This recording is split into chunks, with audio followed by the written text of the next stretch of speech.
seorang yang sudah sampai usia 40 tahun, maka Allah mengingatkan ia untuk menyiapkan 5 bekal utama sebelum dia kembali pada Allah Subhanahu wa ta'ala. Hati-hati yang sudah sampai 40 tahun, jika Anda belum memiliki satu di antara 5 ini, Anda mesti khawatir. Karena ini peringatan dari Al-Quran. Baik, 1. Qala rabbi auzi'ni an ashkura ni'mataka allati an'amta alayya wa ala walidayya. Amanat pertama, kata Allah, dia mesti memperbanyak doa kepada Allah Subhanahu wa ta'ala agar dibimbing. Perbanyak doa agar dibimbing mensyukuri nikmat hidup, plus bisa meningkatkan bakti pada orang tua. 1. Rabbi auzi'ni an ashkura ni'mataka allati an'amta alayya wa ala walidayya. Perhatikan baik-baik. Ya Allah, mohon bimbing saya untuk selalu bisa mensyukuri segala nikmat yang telah Engkau berikan pada saya sekarang, 1, dan pada kedua orang tua saya. Baik, jadi kalau sudah sampai usia 40 tahun, pertama, Anda memohon doa kepada Allah untuk dibimbing terus bersyukur kepada Allah. Ini yang mau saya tegaskan. Lihat baik-baik. Apa itu syukur?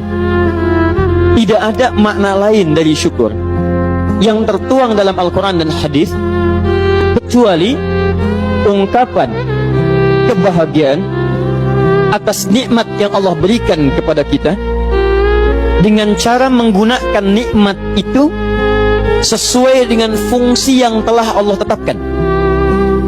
Misal, kita akan bersyukur dengan nikmat penglihatan mata.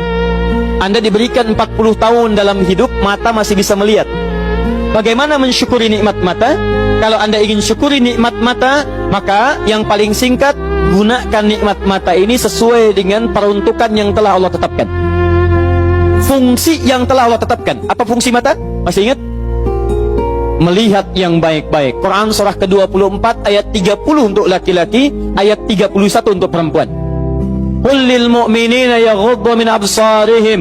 Katakan pada pria-pria yang merasa punya iman. Dengan iman itu dia yakin dengan akhirat. Wabil akhirati hum yuqinun. Karena yakin dengan akhirat dia sadar akan pulang dan dia tahu nikmat matanya akan ditanya oleh Allah Subhanahu wa taala.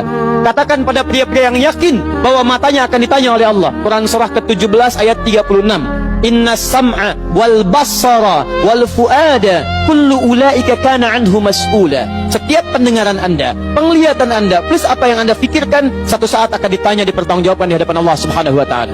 Karena itu kata Allah, katakan pada orang-orang yang yakin dengan itu semua, ghuddu min absarihim, matanya hanya boleh melihat yang baik-baik saja. Yang tidak baik, palingkan. Ibu juga sama, ayat 31-nya. Wa kullil mu'minati yaghdudna min absarihinna. Katakan pada perempuan yang merasa yakin dengan Allah, yakin akan pulang, yakin akan ditanya, matanya hanya boleh melihat yang baik-baik saja menurut Allah. Yang tidak baik, palingkan. Di ghaddul basar itu bukan nggak boleh lihat, Pak. Ghaddul basar itu silahkan lihat, tapi ketika yang dilihat tidak baik menurut Allah, maka palingkan dari itu semua. Ini tidak tepat, teman-teman sekalian. Anda hanya mengucapkan alhamdulillah ya, sampai sekarang penglihatan masih baik. Belum cukup. Baik itu dipakai lihat apa? Penglihatannya baik, tapi masalahnya yang dilihat baik tidak. Itu poinnya. Maaf, ada anak usia 4 tahun, Bu, Pak, tidak bisa melihat. Dalam tidak bisa melihatnya, dia masih mau menghafal Al-Quran. Namanya Mu'af. Tinggalnya di Asyut, adanya di Kaira, negaranya Mesir. Matanya nggak bisa lihat, tapi dia sampaikan pada bapaknya, Pak, saya ingin menghafal Quran. Saya ingin menghafal Quran. Kata bapaknya, kamu yakin? Saya yakin. Baik, keluarga sederhana, punya cuman motor yang sangat luar biasa tidak bagusnya. Dimodifikasi dashboardnya, menempuh jarak kisaran 20 km. Datang pada syekhnya, bapaknya kemudian membonceng, muadnya di belakang. Teman-teman sekalian, setiap berangkat datang pada syekh, dapat hafalan baru, bapaknya tulis ayatnya, disimpan di dashboardnya. Di jalan lihat ke sini, lihat ke jalan, lihat ke sini, lihat ke jalan. Mu'adz bacakan ayatnya, bapaknya mendengarnya. Secara singkat, tiba-tiba setelah itu fasenya berakhir, jadilah anak ini hafal Quran. Yang ngantar belum hafal Quran, yang diantar nggak bisa lihat hafal Quran. Saking mudahnya Al-Quran, yang nggak bisa lihat bisa hafal Quran. tapi bapaknya dapat pahala dari transferan anaknya. Perhatikan baik-baik. Begitu dibacakan Qurannya, bagus makhrajnya, viral kisahnya. Begitu viral di Timur Tengah, datang reporter mau wawancara. Pertanyaan pertama, kalau adinda diperkenankan oleh Allah untuk bermohon saat ini, apa yang mau dimohonkan kepada Allah? Reporter ini mengira dia akan meminta doa seperti ibunda Imam Al-Bukhari bermohon kepada Allah supaya Al-Bukhari disembuhkan dari butanya. Bu, Pak, Imam Al-Bukhari itu dulu buta. Butanya permanen. Dilahir 2 tahun ayahnya meninggal, 4 tahun buta permanen. Nanti ada satu kejadian di situ yang dengan kejadian itu ibunya berdoa kepada Allah, anaknya menghafal Quran sampai di surat Qaf, ya, ayat ke-22. Anaknya murajaah ayat, ibunya memohon kepada Allah sambil menangis, sambil tertidur, sampai tertidur. Disitulah kemudian terjadi sesuatu yang luar biasa. Seketika Allah sembuhkan Al-Bukhari kecil, matanya bisa melihat kembali. Karena kajian kita bukan di sini, lain waktu nanti saya terangkan. Anda yang punya kitab Fathul Bari, Syarah Sahih Al-Bukhari, beli jilid pertama, kitab Muqaddimah, halaman 634, paling kiri, paragraf yang ketiga, baris 1 sampai dengan 9. Anda temukan kisahnya. Nah, reporter ini mengira ini Mu'adz akan minta kepada Allah seperti Al-Bukhari kecil memohon kepada Allah, matanya bisa melihat lagi. Ternyata lihat baik-baik.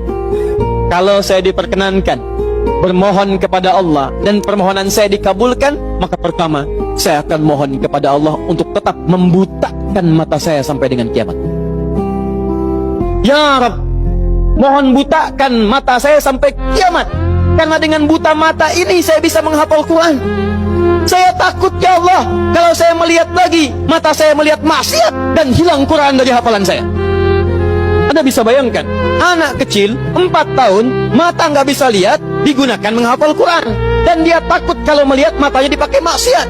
Antum dikasih 40 tahun, 40 tahun, lebih daripada 4 tahun, lebih dari 14 tahun, Anda sampai 40 tahun, dipakai mata, dipakai apa mata Anda sampai dengan hari ini? Berapa maksiat yang telah Anda kumpulkan dari mata Anda itu? Mungkin wajar, jangankan hafal, baca masih sulit, lihat mushaf masih enggan, membaca masih susah. Kalau Anda sulit berhadapan dengan Al-Quran dalam pandangan Anda, tanyakan pada diri Anda, dipakai maksiat apa mata?